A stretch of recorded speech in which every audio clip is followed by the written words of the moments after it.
وبعدين يا عم كولر انت رايح تفتح خطوطك قصاد صن داونز، مش ده الفريق اللي تفتح قصاده خطوطك خالص. حبايبي الاهلاويه، قبل ما نبدا الفيديو ما تنساش تعمل لايك، ما تنساش تدعمنا في القناه وتعمل اكسبلور، ويلا بينا. سبب خساره النادي الاهلي، كل اللي طالع يقول لك سبب خساره النادي الاهلي اللعيبه والشناوي وغيره. تعالى بس اقول لك ايه سبب خساره الاهلي. لو هنحمل اللعيبه 30% وهنحمل المدرب 70%. المدرب كولر فشل في اداره المباراه. ازاي بقى؟ تعال اقول لك ازاي. اولا صن داونز بتلعب في وسط جماهيرها، العدد مكتمل بالكامل، حتى احنا شفنا في الماتش الجماهير كان لسه بتدخل والعدد مكتمل.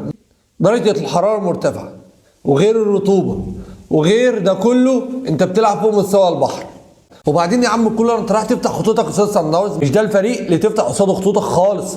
ده فريق عايزك تضغط عليه، عشان هو بيلعب من تحت، هو مستنيك ان انت تفتح خطوطك. انت روح مقفل والعب على الهجمه المرتده. ده المفروض كان يحصل في الماتش. انت فشلت في الماتش، انت فشلت في اداره الماتش، مش عارف تسيطر على الماتش. دلوقتي فتحت خطوطك وفتحت مساحات لصن داونز ان هم يلعبوا فيها، ولعبوا فيها وجابوا 5 اهداف وكان هيجيبوا 6 و7.